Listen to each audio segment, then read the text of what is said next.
Mais une qu'on retenue était, le présent veut dire actuel. C'est-à-dire ngonga oyo tozali na yango. Alléluia. Donc le présent veut dire tango oyo tozali na ngo sikoyo. Alléluia. Amen. Amen. Et pour moi, suivez attentivement. Entre le passé, le présent et le futur, la phase du temps la plus importante, la plus intéressante, la plus utile, c'est le présent. Est-ce que le chemin est avec moi? Amen.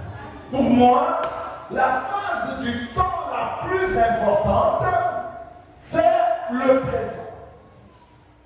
Pourquoi le présent pour moi est la phase la plus importante? C'est parce que le présent c'est comme un trait d'union entre le futur et le passé. Pour la présent, c'est la phase la plus importante. C'est parce que le présent de votre civi, c'est l'équipe et c'est plus vraiment qu'il y a une position. Ton passé, c'est un présent qui est passé déjà. Vrai ou faux? Donc, ton passé là, que tu dois ignorer, c'est un présent que tu avais vécu à un moment, le moment là est déjà. Donc, ton présent passé, ton présent qui est déjà en dépassement, c'est ça ce qu'on appelle par le passé. Et le futur, c'est la conséquence de ce que tu vis dans ton présent. Est-ce que quelqu'un peut dire ça? Alléluia. En d'autres termes, ton futur, c'est le présent à venir. Oye koyaka, mbe mbano ya oyo zali kosala. Voilà pourquoi, pour moi, le présent est une phase qui est très importante.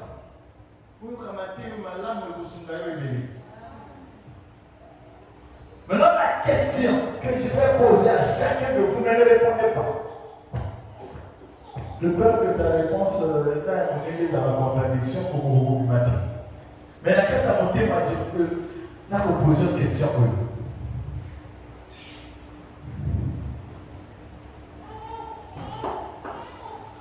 Comment tu dois vivre ton présent pour que ton futur soit meilleur? Le lendemain est sengeli ombela lelo pour que mikolo na yo ya ekoyaka ezala malade. Parmi nous, il y a des gens qui croyaient que quand ils vont être bien à l'église, une semaine, 2 semaines, tous ces péchés le quittent. Mais ils se rendent compte que l'église, ça fait des années, certains péchés qu'ils commettaient dans le monde, ils continuent à les commettre quand même dans l'église. Chacun sait ce qu'il vit spirituellement. Et il y a des gens qui croyaient que quand ils vont accepter le Seigneur Jésus-Christ, aussitôt les choses vont changer dans leur vie. Mais ils se rendent compte que depuis qu'ils ont accepté Jésus, c'est comme s'il y a de marche. Pour d'autres personnes, Makamo va vivre dans la synagogue de Jésus, et les qui même pas si que toi comme ça, qui même la Katabuki. Alléluia. Alors en ce moment, on se pose la question. Le lendemain est que ça là, te couvre la lélo, pour que l'objet cesse à la malade. Comme le temps d'étudier le présent, c'est comme nous vivons actuellement. Comment allons-nous vivre aujourd'hui dans le présent pour que notre avenir soit meilleur, spirituellement, financièrement, matériellement, sanitairement? Comment allons-nous vivre aujourd'hui dans le présent pour que, comme le futur, c'est un présent en devenir, alléluia, comment allons-nous vivre aujourd'hui pour que tous ici, notre futur soit meilleur? Pour que nous réussissions notre vie, spirituellement comme physiquement.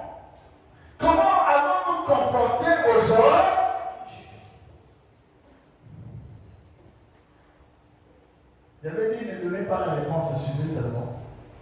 Parce que ce qui donne ta réponse, c'est que je vais démontrer avec la Bible, ça. Beaucoup si papa mon tué et l'autre quand ça m'a dit. Pour réussir, la manière de vivre aujourd'hui, pour que ton lendemain soit meilleur, que ta relation avec Dieu soit meilleure, que dans ton commerce tu puisses prospérer. La manière que tu dois vivre dépend de la définition seulement du mot présent, c'est ça. Là, les gens n'ont pas encore bien compris. Suivez attentivement. Le lait qui est pour que bon, mes collaborateurs qui côté de la moyenne à la malade, et pour dépendre le caca, dans le langage, il te définit le mot est-ce que monsieur? Et quand nous avons défini le présent, on a vu que le présent veut dire le moment actuel. Ça veut dire que tu dois vivre selon le moment ou le temps actuel. Là encore, il y a une autre question qui traverse les esprits. Comment allons-nous vivre comme le temps actuel? Pour vivre comme le temps actuel, on va faire une démonstration qui est simple. Parce que nous avons reçu un messager de Dieu, un prophète confirmé par Dieu, qui nous a enseigné que le naturel est le type du. Alors, je vais vous faire cette démonstration, comment vivre selon le temps actuel, pour que demain, ton lendemain soit meilleur, ton futur soit meilleur. Donc, il faut que tu vives selon la manière que le temps vit actuellement. Maintenant, le problème, c'est de savoir comment le temps vit actuellement. Donnez-moi l'horloge. Si c'est possible, donnez-moi ça. S'il y a un autre là-bas, je n'ai pas eu l'autre là-bas pour me donner. Ok, ça va m'en. On va faire cette démonstration. Très simple. Vous allez comprendre que quand Frère Branham dit que Dieu se cache et se révèle dans la simplicité, Frère Branham a raison. Souvent, c'est nous-mêmes qui compliquons notre vie. Selon les informations qu'on nous a données par nos arrière-grands-parents. La réussite avec Dieu n'a jamais été quelque chose de mystérieux. Mais sauf que Dieu se cache seulement dans des petites choses que nous on néglige tous les jours. Mon fils vient. Ah, toi aussi tu m'aurais écrit un message. J'avais glorifié l'enseignement de mercredi que Dieu te bénisse. Tiens comme ça. Viens tout le temps. Ça c'est le temps, vrai ou faux? Ça c'est le temps que nous vivons actuellement, vrai ou faux? Ça veut dire que maintenant là il est 17h, c'est pas 16, vrai ou faux? Le temps est calculé à partir de cet appareil, n'est-ce pas? C'est une montre, non? À l'intérieur, il y a combien d'aiguilles? 3 aiguilles. Amen? La petite aiguille là, qui tourne rapidement, on appelle ça la trotteuse. Et puis, il y a une aiguille pour mesurer la seconde. Vrai ou faux? L'aiguille qui est grande là, on appelle ça la grande aiguille. Ça mesure quoi? Mais non, l'aiguille qui est courte, on appelle ça la petite aiguille. Ça mesure quoi? Ça veut dire que le temps actuel égale à 3 choses. Amen? Ces 3 choses sont lesquelles? On a d'abord les secondes. C'est pas vrai? Regardez comment vous pouvez. Je vous montre comment vous devez vivre. Mais basons sur ma propre expérience.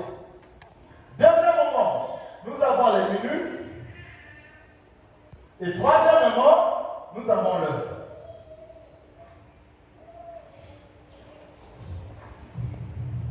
Maintenant, suivons encore ici.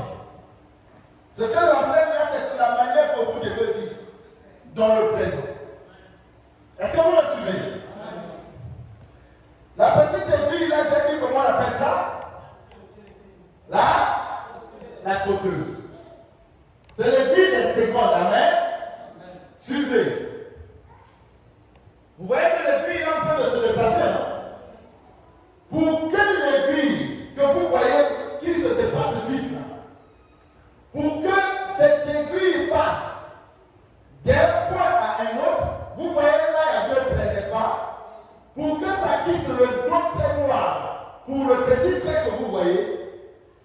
quitte le gros trait pour arriver à ce petit trait, ça fait 1 seconde. Amen.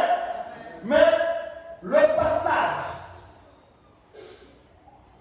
de ce gros trait noir au petit trait pour faire 1 seconde, pour que l'aiguille arrive à parcourir 1 seconde, il y a encore une autre unité de temps, mais qui passe plus rapide que cette aiguille. On n'a pas marqué ça parce qu'il n'y a pas assez de place pour mettre ça. Mais pour ceux qui ont fait l'épaisse à l'école dans notre chrono, de l'épaisse il y en avait. On appelait ça les tierces. Alléluia. Donc, l'aiguille de la seconde, pour passer d'un point à un autre, d'une unité à une autre, pour parler d'1 seconde, il faut d'abord que les tierces là puissent tourner, alléluia, pendant 60 fois. Donc, c'est les tierces qui partent. 1, 2, 3. Quand les tierces là arrivent à 60, l'aiguille là aussi se déplace d'un point à un autre. Est-ce que vous comprenez?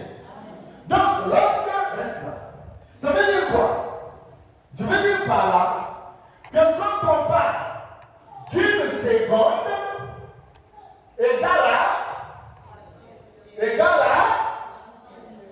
seconde égale à 60 tierces. Mais les tierces, on ne les voit pas. Parce que c'est trop rapide. Nous, on voit seulement les secondes. Mais par rapport à ce que nous avons appris sur le temps, nous savons, pour qu'il y ait 1 seconde, il faut d'abord se joindre. Sans 1 tierce, on ne peut pas atteindre 1 seconde. Alléluia. Mais remarquez autre chose. On est de l'aiguille. Des secondes qui tournent, qu'est-ce que vous remarquez? Quand il a tenu la montre, l'aiguille des minutes n'était pas là où ça y est. Alléluia. Là, l'aiguille des minutes est peut-être à 26. Mais ce n'était pas à 26, c'était autour de 24. Mais qu'est-ce qui fait que l'aiguille des minutes tourne? C'est lorsque l'aiguille de la seconde, quand ça commence, là vous voyez 12, là c'est 0. 12 ou 0, c'est la même chose quand on calcule le temps. Alléluia. Maintenant, quand l'aiguille commence, là c'est à 0, n'est-ce pas? Là c'est à 12, non? Quand ça va tourner tout le cadran, lorsque l'aiguille de la seconde arrive encore à 12, c'est là où l'aiguille de la minute va partir d'une unité à une autre.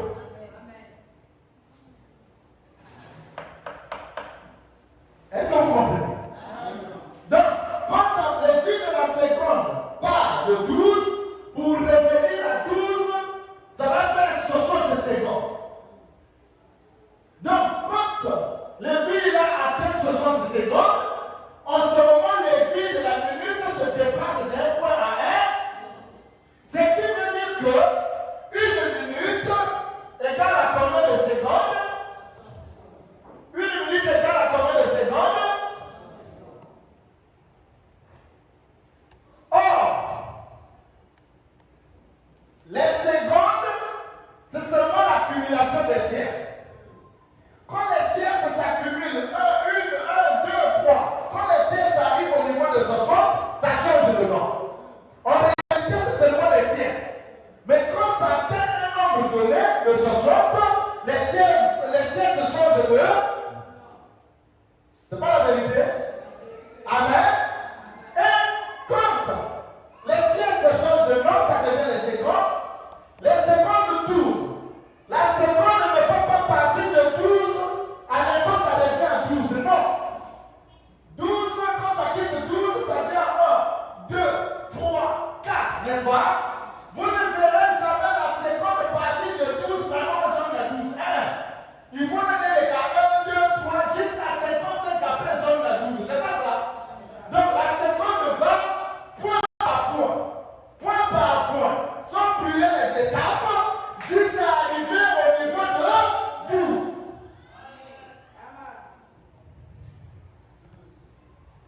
Est-ce qu'on me comprend? Alléluia. Alors vous retenez juste à ce niveau de notre enseignement, vous retenez que la minute est composée seulement de beaucoup de tierces. La seconde est composée de 60. Pour connaître le nombre de tierces qui composent la minute, on fait 60. Comme seconde c'est 60 tierces, on fait là 60 fois 60 et ça va vous donner 3600 tierces. Si vous calculez. Donc quand on dit une minute, c'est égal à 60 secondes. S'il faut convertir les minutes en tierces, donc une minute égale à 3600 tierces. Alors vous retenez que la base des minutes, c'est toujours les tierces. Et que comme plus ma tierce, et que vous me mêlez, plus qu'on peut changer. C'est pas la vérité. On se quitte les minutes, on va au niveau des heures. Quand on quitte la grande aiguille des minutes, qu'est-ce que vous remarquez? C'est que la petite aiguille, qui est l'aiguille qui mesure l'heure, ne reste pas statique, mais elle va bouger quelque peu. Alors, qu'est-ce qui fait que la petite aiguille des heures bouge? Son mouvement dépend du mouvement de l'aiguille des minutes. Alléluia. Quand l'aiguille des minutes quitte 12, ça tourne 1, 2, 3, 4. Quand la même aiguille arrive à 12, ça va faire 60. C'est pas ça. Vrai ou faux? Donc, quand l'aiguille de minute quitte 0, ça tourne 1, 2, 3, 4, 5. Quand ça revient au point 0, la rotation là, ça fait combien de minutes? Ça veut dire quand on arrive à 60 minutes, on parle de quoi? Ah, remarquez que quand on arrive à 60 minutes, on parle de 1 heure.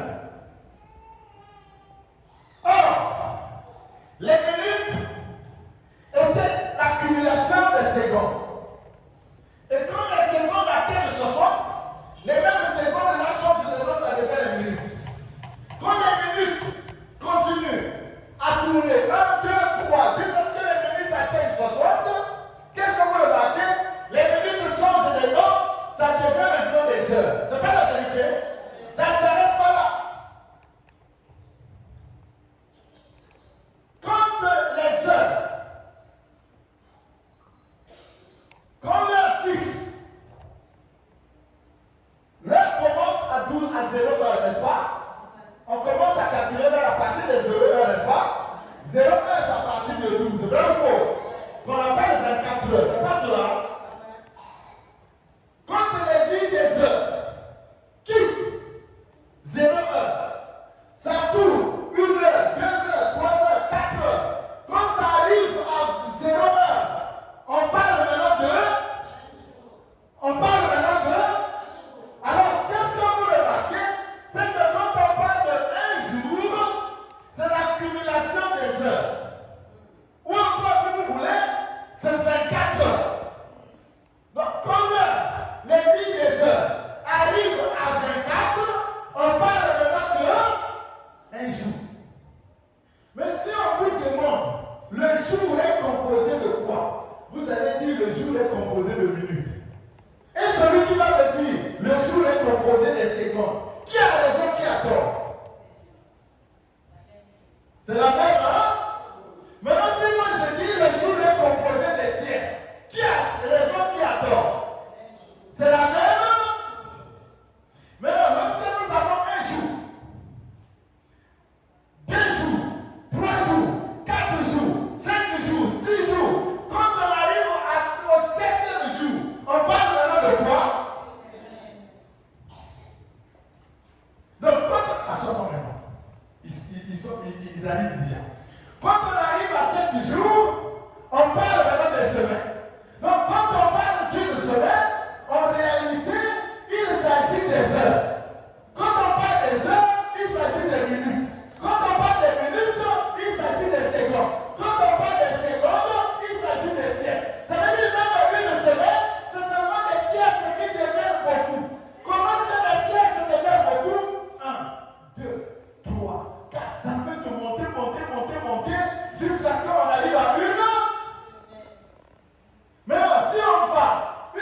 tu n'arrives pas. Tu as dit à copain, tu ne peux pas, tu peux écouter. Après, si quand tu sors, c'est des appels, c'est des rendez-vous, c'est des images sales que vous visualisez. C'est parce qu'il n'y a pas cette vie de prière. Quand tu amasses cette vie-là, 1 heure après tu pries, 6 heures tu as prié, 12 heures tu as prié, 15 heures tu as prié, 18 heures tu as prié. Je te dis la vérité. Même si que quelqu'un te fait quelque chose de mal, quand tu veux répondre par le mal, quelque chose te parlera dans ton cœur. Ça ne sera pas le pasteur. Tu réaliseras qu'il y a un esprit qui te contrôle.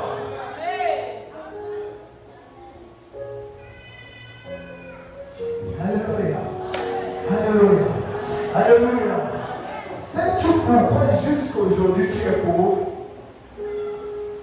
Est-ce que tu sais le pourquoi? C'est juste. Ce que tu vis aujourd'hui, c'est le futur de ton passé. Vrai ou faux? Si aujourd'hui tu es pauvre même financièrement, c'est parce que ce principe-là, tu n'as pas obéi à ça depuis longtemps. Je prends un exemple. Maman, je prends un exemple, excusez-moi, c'est pas son âge. Non, mon fils il vient. Si je dis maman, j'allais dire, prédication, le roi la vie. Mon fils il vient. Tu as quel âge? Tu as 18? Il a 18 ans, n'est-ce pas? Imaginez-vous, à cet âge qu'il a, 18 ans, si il peut par mois épargner le fils de 500, quand on lui donne l'argent d'école, il gagne 50, comme mes enfants le font. Quand on donne, il gagne 100 francs. Je prends un exemple. Par mois, il ne peut pas atteindre 500. Est-ce qu'il ne peut pas atteindre 500? Si par mois, il peut épargner 500, ça veut dire qu'en 10 mois, il a combien? Il a 5 000, n'est-ce pas? En 10 mois, il a 5. En 1 année, il a combien? En 1 année, il a... Là, il a 18 ans, n'est-ce pas? Maintenant, quand il aura 30 ans, s'il épargne ne plus que 500, là, il a 18 ans. Maintenant, pour qu'il ait 30 ans, ça lui demande 12 ans, n'est-ce pas? Si en 1 année, il a 6 000, à l'âge de 30 ans, il aura combien? Or, ici, il y a des gens qui ont plus de 30 ans qui n'ont même pas eu l'économie de 50 000 à la maison. Est-ce que c'est possible? Est-ce que maman dit je mens? Pas peut-être, toi tu vas faire l'affaire. Frère Carl, est-ce que je mens? Il y a des gens ici qui ont plus de 30 ans, mais qui n'ont pas l'économie de 50 000. Maman, qu'est-ce qu'il y a? Maman, la cause, ça n'a pas beaucoup. Maman, c'est la cause. Ma fille, est-ce que je mens? Maman, qu'est-ce que c'est la cause? Qu'est-ce que vous constatez? C'est que nombreux dans les têtes qui se disent pour que j'ai de l'argent, c'est quand je vais avoir le travail. Quand je vais avoir le travail, en ce moment, je commence à amasser. Oh, Dieu n'a pas dit ça. Ce que Dieu dit, c'est que celui qui amasse peu à peu fait quoi? Ça veut dire que si tous ici on prend une décision, chacun par rapport à ses moyens, celui qui peut épargner de plus que 2 000 francs par mois, en 10 mois, il a déjà l'argent. Donc tu comprends que si aujourd'hui tu n'as rien, c'est parce que tu n'as pas appliqué cette formule depuis. Si tu as appliqué ça par rapport à tes possibilités, aujourd'hui tu pourrais avoir beaucoup. Mais toi, dans ton esprit, tu es en train de te dire, ah, quand je vais avoir le boulot, je vais construire. Non. À compter d'aujourd'hui, change maintenant ta manière de faire les choses. Alléluia. À compter d'aujourd'hui, change maintenant ta manière de faire quoi? À compter d'aujourd'hui, hier, je fais la veille. J'ai un ami, on travaille ensemble. On nous a écoutés ensemble. On nous a formés ensemble. On a commencé à travailler ensemble. Je vais aller me veiller un ami. On a enterré sa maman, petite chose. Quand je sors de la veillée, je salue l'ami, je me rencontre avec celui qui a perdu sa maman. Mon ami commence, ça va, c'est bien passé, je vais à côté pour mes compagnons de souhaiter. Je suis attendu en ville, j'ai eu le mec qui est parti. Quand je tourne le dos pour partir, aujourd'hui je travaille, ça fait 19 ans que je travaille. Un ami me suit. Il dit, moi je vais escorter le président. Comme moi je suis le président de ma promotion. Il faut que j'escorte le président. Devant les gens, j'avais même honte. Et quand il arrive, il avait la voiture, il veut ouvrir la voiture, la portière, j'avais fermé. Je me dis, comment on a fait ça? J'ai ouvert mon objet, je suis rentré. Il me dit, président, dans la maison, par contre, moi, c'est ma lobby, j'ai pris la permission au boulot. Mais dans la piété, car bien avant qu'on attendait, nous sommes venus, c'est quelque chose de 15 000. Combien? Il y en a bien. Il dit, mon ami, je te dis la vérité, je n'ai rien. Non, mais jamais on a bon qui dit, mais toi, tu me dis, je n'ai rien, parce que moi, je vais le compter de l'agneau. Moi, ça m'a fait mal. Si depuis qu'on avait commencé à travailler, si par mois, il pouvait épargner seulement 10 000, ça veut dire que s'il épargne seulement 10 000 par mois, en 10 mois, il a déjà 100 000, n'est-ce pas? Ça veut dire qu'aujourd'hui, il a des millions. Mais comme lui, il pense qu'il faut attendre d'être un grand chef pour te donner un budget, tout ce qu'il trouve, il fait que dépenser, et à la fin, il a. C'est ce qui arrive à nombreux parmi nous. Vous imaginez qu'on dit qu'on va acheter la caméra, ça fait longtemps qu'on n'arrive pas. On va acheter, il n'y a même plus de micro ici. On n'arrive pas. Il faut que le pasteur dorme. Mais c'est que la force du pasteur, c'est ce que je vous enseigne. À côté d'aujourd'hui, mon frère et soeur, si tu veux que ton futur soit meilleur, sur le plan spirituel, sur le plan financier, la formule applique seulement ce que je t'ai dit. Tu feras dans 5 ans, tu ne seras plus la même personne que tu es maintenant. Écoutez maintenant, je termine avec Jésus. Est-ce que j'ai dépassé mon âge? Déjà? Écoutez Jésus attentivement. Prenez ça dans le livre de Luc. Suivez ce que Jésus dit. C'est fondamental.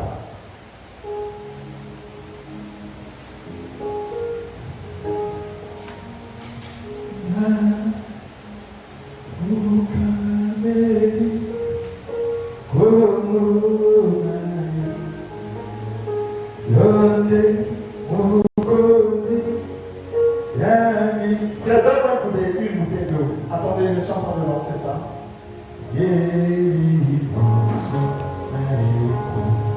Maintenant, ce sont les moments qu'on a parti à l'époque. Qui a compris quelque chose aujourd'hui? Je vais lire ça, donc c'est le Seigneur Jésus qui le dit dans le livre de Luc. Je vais lire ça, va t'aider. Oh, la machine bloquée.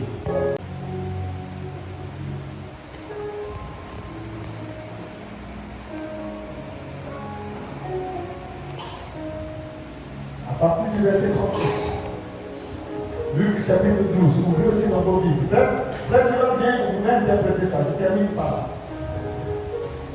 Pour que tout le monde comprenne ce que le Seigneur veut nous enseigner.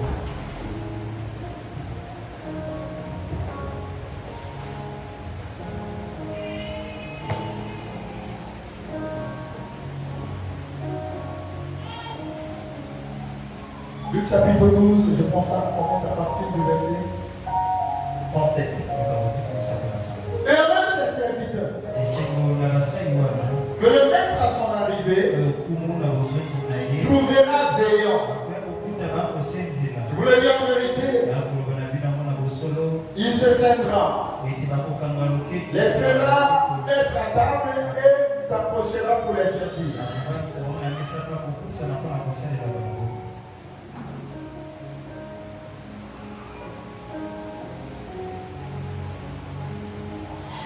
Verset 43. Et le serviteur que son maître à son arrivée trouvera faisant ainsi. Je vous le dis en vérité. Il établira sur tous ses biens. Je vais voir. Excusez-moi. Je vais voir. Je suis où? Est-ce que c'est là, c'est pas là, je vais dire.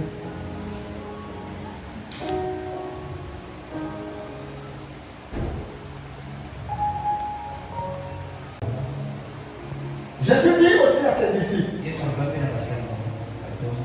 Un homme riche avait un économe qui lui fit dénoncer comme dissipant ses biens. Non, c'est pour cela que je vais dire. Alors, je peux retrouver ça où? C'est pas la partie là que je jure, lui, je crois, mais pas ce contexte-là. Là où il dit ça, tout.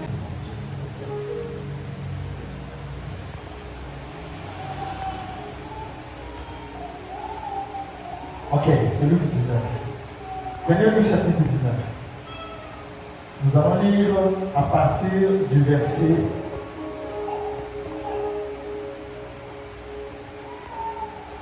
12. Il dit donc, un homme de haute naissance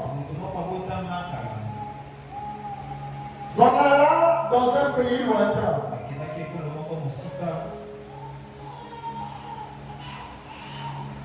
pour se faire investir de l'autorité royale et revenir ensuite. Suivez bien, un homme de pays lointain était parti pour se faire investir de l'autorité royale et il devait revenir. Ok. Excusez-moi. Ok. Luc 19, non? Ok, je veux verset 11. Ils écoutaient ces choses. Et Jésus ajouta une parabole. Parce qu'il était près de Jérusalem. Et qu'on croyait qu'à l'instant le royaume de Dieu allait paraître. Et en même temps que Jésus a contacté un homme Zaché. Montant avec un musolo homme d'affaires. Tant que Jésus a commis à côté de Zaché, Zaché a vu moi avec un amour à Jésus que ceux qui n'ont pas de moto, n'a pas besoin de sa moto, n'a bénéfice encore pour l'État. Et Jésus a dit que le but que quand il a fait Goya, Zaché. Pour Zaché, Azali Manaya, Abraham. Et puis, quand Jésus a dit Bongo, bateau qui tout autour de Jésus, Bakanisa qui est le royaume de Dieu, au Boyozaka, au Konzanzabe, et il y a qui est qui t'a laissé roi. Néanmoins, Jésus a dit il dit donc, un homme de haute naissance. Avant d'expliquer le légué au royaume des cieux et des alliés. Voyez ça, on nous avait très mal présenté le royaume, je vous enseignerai sur ça. Mais écoutez ce que Jésus compare au royaume ici. Et suivez attentivement. Il y a un homme de haute naissance. S'en alla dans un pays lointain pour se faire investir de l'autorité royale et revenir. Jésus dit ici que le royaume des cieux est semblable à lui-même qui a quitté le ciel et est venu sur la terre après être parti loin de la terre pour qu'un jour il vienne nous chercher. Et Jésus continue, il dit, il appela 10 de ses serviteurs. Leur donna 10 000. C'est-à-dire, Bangongo, et c'est à mon argent. Et leur dit, faites-les valoir jusqu'à ce que je revienne.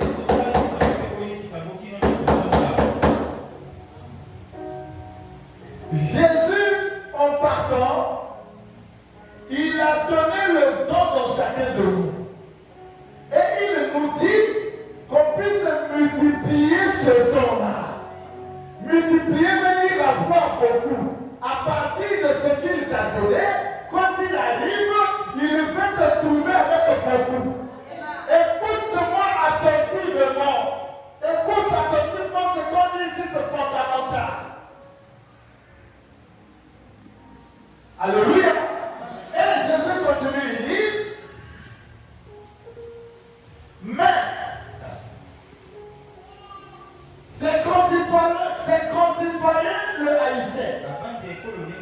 Et ils envoyèrent une ambassade auprès de lui pour dire nous ne voulons pas que cet homme règne sur nous.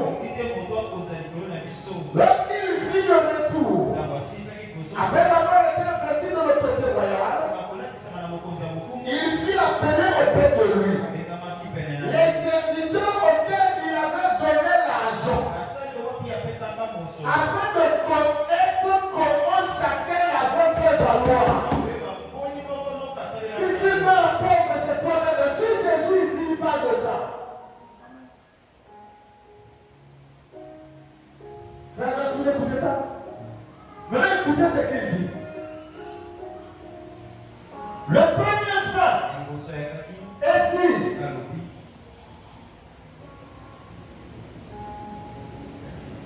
Tamine a rapporté 10 000. Jésus lui dit c'est bon. Bon serviteur. Écoutez celui que Jésus appelle bon serviteur ici. C'est pas celui qui vient chanter toujours à l'église. C'est pas celui qui vient toujours prêcher. Celui que Jésus appelle bon serviteur ici, c'est celui qui a multiplié le don que Jésus lui a donné. Et cet homme a donné beaucoup de ressources encore. Alléluia. Il dit bon serviteur. Parce que tu as été fidèle en peu de choses, reçois le gouvernement des 10 villes.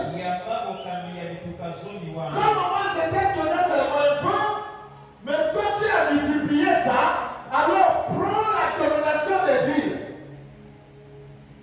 Vous comprenez? Il continue. Le second fin est dit Seigneur, Tamine a produit 5 000. Alléluia. Jésus lui dit toi aussi, sois établi sur 5 villes. Un autre frère dit Seigneur, voici Tamine que j'ai gardée dans un linge. Car j'avais peur de toi. Parce que tu es serviteur. Toi aussi. Quand c'est cette heure de la prière, lève-toi. Regarde-moi ceux qui sont autour de toi. Ne regarde pas la lourdeur que tu peux ressentir dans cette période. C'est le diable qui vient pour t'empêcher d'atteindre tes buts. Sois ferme dans la décision que tu as prise. C'est question de vie ou de mort. Tu ne vis pas pour accompagner quelqu'un. Et personne ne viendra au ciel à ta place. J'ai envie de dire de se rendre à ta place. Le salut est une affaire individuelle. Et comme tu as pris cette décision, selon elle maintenant, de vivre ton présent de manière à mieux préparer ton futur, sois ferme dans ça. La réussite ne vient jamais dans le désordre. La réussite ne vient jamais dans l'indiscipline. Demandez à ceux qui ont réussi avec le Seigneur, c'était des gens consacrés. Moi, j'ai passé des temps en forêt dans les prières. C'est bien d'écouter les témoignages que j'ai. Je me souviens de mon frère Papé, quand j'ai prié pour sa femme, il m'a dit, pasteur, moi j'ai compris, c'est vrai, Marc 16 a dit, vous prierez, les malades seront guéris. Mais j'ai compris que pour chasser un démon, ça demande une alliance avec Dieu. Car quand je vois comment ce que tu parles, les choses s'accomplissent, comment ce que les démons obéissent, je comprends qu'il s'agit d'une alliance. Mais cette alliance vient d'où? À partir de tes consécrations, que tu peux recevoir les visitations des anges, que Dieu peut te parler. Mais si tu n'as pas de temps que tu consacres à Dieu, alors à toi, en ta gloire, lève-toi maintenant, pendant que je vais prier pour ça. Et garantez-le ce soir. Tout ce qui est distraction, de tous les pieds, de respecter ce programme.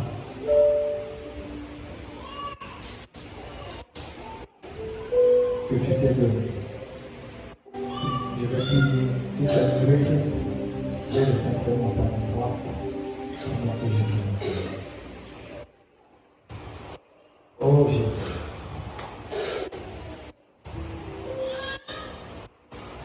Un jour, on voyait un ange réveiller Zacharie. Comme on réveille quelqu'un qui dort sans sommeil. Dit Zacharie, que vois-tu? Zacharie dit, je suis en train de faire un chandelier avec deux oliviers de part et d'autre. Et le chandelier était sur le base. Et donc je lui demande, as-tu compris ce mot? Zacharie dit, je n'ai rien compris. Et l'ange de l'Éternel lui dit, Zacharie, c'est ici la parole que l'Éternel a adressée à Zorobabel. Que ce n'est ni par ta force, ce n'est ni par ta puissance, mais par mon esprit. Le prophète nous enseigne. Au travers de cet âge de l'Église, la victoire ne dépend pas de nos efforts. La victoire ne dépend pas de ce que nous voulons. Mais la victoire vient par l'Esprit du Seigneur. Voilà pourquoi il a dit, cherchez premièrement cet esprit-là. Et la décision que tes enfants ont prise, pour que, oh Dieu, cette décision soit exécutée. Ils ne pourront pas sans toi. Car tu as dit sans moi, vous ne pourrez rien. Ce soir, j'ai pris Père. Que tu fasses grâce. C'est celui-là qui sont versés à la croix. Oh Dieu. Où tu as dit, et Dieu mon Dieu, tu as amené les captifs. Et ces captifs, je crois, c'était les faiblesses de ma soeur. C'était les faiblesses de mon frère. Que tu fasses descendre ton esprit dans chacun cœur. De manière à leur donner la force de se lever maintenant. Que les présents ne soient pas encore gaspillés, Père. Qu'ils puissent prendre en main leurs responsabilités. À savoir qu'ils doivent vivre dans la consécration prière. À savoir, Seigneur, qu'ils doivent travailler, oh Dieu. Savoir ne pas aller peu à peu afin d'avoir beaucoup. Oh Jésus. Quand ce temps-là viendra, les témoignages vont affluer en Seigneur. Je ne veux plus jamais m'attribuer le mérite ni la gloire. Mais je rendrai gloire à ton Seigneur. Car sans toi, rien ne peut se faire au milieu de nous. Maintenant que Père, ils vont entrer au Jésus. Que le Saint-Esprit accompagne chacun. Et que le réveil accompagne chacun. Que la joie du salut accompagne chacun. Et le dimanche